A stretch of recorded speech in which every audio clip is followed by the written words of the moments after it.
Hello বন্ধুরা, আমি চলে এসেছি আর একটি নতুন ব্লগ নিয়ে। তোমাদেরকে আজকে দেখাবো এখানকার ট্রেন কেমন হয়, টিকিট কাটার সিস্টেম কী আছে, ট্রেনের ভিতরটা পুরোটাই দেখাবো। এখন আমরা চলে এসেছি টিকিট কাটতে। তো এখানে বোর্ড দেওয়া আছে কোন ট্রেন কখন আছে। আমাদের যে নিয়ারেস্ট ট্রেন স্টেশন সেখানে আমরা গাড়িটা পার্ক করেছি। তো কারণ ওটা ওয়াকিং ডিস্টেন্সে ছিল না, তাই জন্য তো ওখান থেকে এবার আমরা চলে যাব ট্রেনে করে। আজকে যাচ্ছি ওয়ার্ল্ড ট্রেড সেন্টারে। তো ওয়ার্ল্ড ট্রেড সেন্টারে যাওয়ার জন্য দুটো ট্রেন চেঞ্জ করতে হয়। তো এখানে আমরা কাটছি প্রথম ট্রেনটার টিকিট। তো প্রথম ট্রেনটায় এখানে দেখাচ্ছিল অ্যাডাল্টের টিকিটের প্রাইস 7.45 আর সিনিয়র সিটিজেন 3.45। তো টোটাল আমাদের $21.80 মতো লাগলো। তো ধরো 1864 সামথিং এরকম কিছু টাকা। আর যেহেতু মিঠাই এখনও 5 বছর হয়নি, তো ওর জন্য কোনো টিকিট লাগেনি। তা আমরা এখন এখানে কোনো ফিজিক্যালি টিকিট কাটার সিস্টেম নেই, মানে ম্যানুয়ালি কোনো ওরকম টিকিট কাউন্টার নেই, সবটাই মেশিনের দ্বারাই হয়। তো আমরা এখন চলে যাব মানে টিকিট কেটে স্টেশনের দিকে। এবার তোমাদেরকে আমরা স্টেশনটা দেখাবো। এখানে কয়েন দিয়ে তারপর কার্ড দিয়ে অনেক রকমভাবেই টিকিট কাটা যেতে পারে, দেখলে ওখানে রয়েছে। এবার চলে এসেছি আমরা স্টেশনে। স্টেশনের এই দুটোই প্ল্যাটফর্ম এখানে। তো এখন আমাদের ট্রেন চলে এসেছে। এই ট্রেন করে আমরা যাব নেওয়ার্কের পেন স্টেশনে। তারপর ওখান থেকে আরেকটা ট্রেন চেঞ্জ করতে হবে। তো এই যে টিকিটটা কাটলাম, এটা কিন্তু শুধু এই ট্রেনটার জন্যই। এর পরের জন্য আবার টিকিট কাটতে হবে আলাদা। এই ট্রেনটা দেখো, দুতলা ট্রেন। আমি দুতলা ট্রেন আগে দেখিনি কখনো, এখানে এসে প্রথম দেখলাম। দুতলা বাস তো আমরা দেখেছি, আর এবার যে প্লেনে এসেছিলাম সেটাও ছিল মানে দুতলা প্লেন এমিরেটসের। তো যদিও উপরতলাটা ছিল বিজনেস ক্লাসের জন্য। এবার ট্রেনে উঠে পড়েছি আমরা। ট্রেনের মধ্যে দেখলে একটা রেস্টরুমের সাইন আছে, এই ট্রেনের রেস্টরুমও রয়েছে। তো আমরা এখন চলে যাচ্ছি উপরটায়, আর এটা হলো নিচটা। উপরটাতে আমরা সিট দেখছিলাম। তো মোটামুটি মানে অতটা ভিড় ছিল না, তাও মোটামুটি প্যাসেঞ্জার ছিল। তারপর আমরা এই প্ল্যাটফর্মে নেমে পড়লাম। এখানে থেকে দেখলাম প্রচুর লোক উঠলো। এটা হলো নেওয়ার্কের পেন স্টেশন। তো এটা হলো মেন, মানে বলতে পারো খানিকটা জাংশন টাইপের। এখান থেকে অন্য ট্রেন চেঞ্জ করা যায়। এখানে ট্রেনের প্রচুর রুটস আছে, মানে নিউ ইয়র্কে যাওয়ার জন্য এখান থেকে আমরা অন্য ট্রেন ধরবো। এছাড়াও অন্য লোকেশনেরও ট্রেন এখান থেকে ধরা যায়।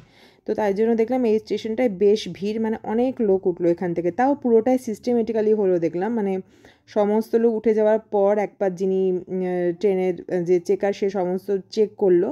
তারপর ট্রেনের দরজা বন্ধ হলো, আর সমস্ত লোকই লাইন করে বেশ সিস্টেমেটিক্যালি উঠলো ট্রেনের মধ্যে। তো এবার আমরা চলে যাব অন্য ট্রেনটি অন্য ট্রেন যেটা ধরবো সেটা হলো পাথের ট্রেন। পাথের ট্রেন মেনলি নিউ জার্সি আর নিউ ইয়র্ককে কানেক্ট করে। তো আমরা এখন ওয়ার্ল্ড ট্রেড সেন্টারে চলে যাচ্ছি। তো ওয়ার্ল্ড ট্রেড সেন্টারের জন্য এই ট্র্যাকটি রয়েছে। তো আমাদের ট্র্যাক খুঁজতে প্রথমে একটু অসুবিধা হচ্ছিল, মানে প্রচুর লাইন আছে এখানে, মানে বিভিন্ন এদিক থেকে ওদিক যায়। মানে যারা এই দেখো এখানে ওয়ার্ল্ড ট্রেড সেন্টারের ট্রেন আছে, একটা 12 মিনিটে আসছে, একটা 32 মিনিটে নেক্সট ট্রেনটার টাইম। তো আমরা প্রথম যে ট্রেনটা 12 মিনিটের ওই ট্রেনটাতেই উঠবো, তার জন্য ওয়েট করছি। তা এখানে অনেক লাইন আছে, অনেক রকমের ট্র্যাক, অনেকগুলো রাস্তায় যাওয়ার বিভিন্ন ডিফারেন্ট লাইন। তো যারা প্রথম যাবে এখানে ট্রেনে করে, তাদের প্রথমে বুঝতে একটু অসুবিধা হয়, তারপর আস্তে আস্তে ঠিক হয়ে যায়।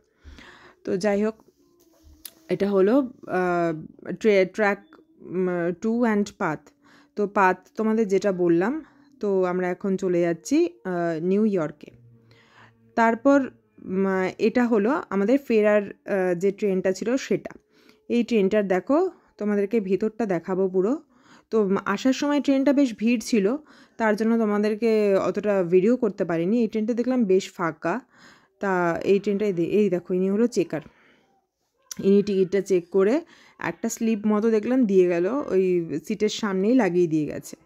এখানে সিটগুলো দেখো বেশ কমফোর্টেবল, বেশ আরামদায়ক বসার জন্য। আর এটা হলো উইন্ডো ভিউ, অনেকটা মানে আমাদের মেট্রোর মতো। এই দেখো এখানটা। তবে পাথের যে ট্রেনটা ছিল ওটা পুরোটাই মেট্রোর মতো, যে সিটগুলো আমাদের যেমন সাইডে থাকে ওরকম। তো ওই ট্রেনটাও বেশ মানে ভিড় ছিল বলে ওখানে আমি আর ভিডিও করিনি। আর ওটা আলাদা কিছু দেখলাম না, ওটা মানে আমাদের মেট্রোর মতোই বলতে পারো। এখানে যে এই ট্রেনটা দেখলাম আলাদা। এই দেখো এই নিয়ে স্লিপটা দিয়ে গেল 10 নম্বরে মার্ক করে। তো 10 নাম্বার হলো কোনো জোন, তো তার জন্য আমরা ওই জোনের মধ্যে পড়ছি বলে ওটা উনি মার্ক করে দিয়ে গেছে। আমরা এখন এটা ফেরার ট্রেন, আমরা এখন চলে যাচ্ছি পার্থ থেকে আবার আমাদের যে স্টেশন নিউ জার্সি সেইখানে। তো মানে বেশ কমফোর্টেবল এখানে ট্রেন জার্নিটা, আর খুব তাড়াতাড়িও যায় মোটামুটি। এখানে এখন এটা হলো এয়ারপোর্টের যে স্টেশন সেটা, এখানে নামবে। এটা দেখো যে মার্ক করে দিয়েছে NWK আর EWR। NWK হলো নেওয়ার্ক আর EWR হলো এটা নিউইয়র্কের যে লিবার্টি ইন্টারন্যাশনাল এয়ারপোর্ট সেটার কোড হলো EWR। তো আমি এখন পুরো ট্রেনের ভিডিওটা করছি, পেছন থেকে সামনের দিকে আসলাম। আর এটা দেখো নিচে নামার জায়গা, আর ডান দিকে বাদিকে দুদিকে রয়েছে যে ওঠার দরজাগুলো এটা। আবার ওঠার এক্সিট যে দরজার এখানেও কিছু বসার সিট রয়েছে, আর নিচের দিকেও বসার সিট রয়েছে। এই ট্রেনটি বেশ ফাঁকাই ছিল ফেরার ট্রেনটা। ক্লিন, কত আর আমরা উপরে পুরো বসেছিলাম, নিচতলা উপরতলা দুটোই। তা এখান থেকে আর আমরা এখন চলে যাচ্ছি আমাদের গন্তব্যস্থলে। মিঠাই বসে পড়েছে ওর বাবার কোলে, ও বললো আমার আর বাবার সাথেই বসবে। তারপর চলে এসেছে আমাদের ডেস্টিনেশন। আমরা এখন নেমে পড়েছি প্ল্যাটফর্মে। এবার যাব কার পার্কিংয়ের দিকে। ওখান থেকে একটা স্লিপ নিয়ে তারপর আমাদের যে মানে কার পার্কিংয়ের যে চার্জেসটা মানে ওখান থেকে কাটতে হবে, তারপর ওখান থেকে চলে যাব কার পার্কিংয়ে। এখানে কোনো লোকের কাজ কম হয়, মানে ম্যানুয়ালি যে লোক দিয়ে যে কাজ কম হয়, নিজেকেই সব করে নিতে হয়। তো নিজেরা স্লিপ কেটে কার পার্কিং থেকে ওখান থেকে বেরিয়ে ওখানে যা স্লিপটা দেখালে মানে একটা মেশিনের সামনে ধরলেই ওরা স্ক্যান করে নেবে, তারপর গেটটা খুলে যাবে। এখানে দেখো এখানে কি সুন্দর লাগছে না এই লাইটিংগুলো, এখানে বিভিন্ন মানে পিঙ্ক লাইট আর ব্লু লাইট। নেক্সট ভিডিওতে তোমাদের দেখাবো ওয়ার্ল্ড ট্রেড সেন্টারের ওখানে যে গেছিলাম পুরো জায়গাটা কি দেখেছি তোমাদের জন্য আমি নিয়ে আসবো নেক্সট ভিডিওতে পুরো ভিডিওটা। চলো আজকের জন্য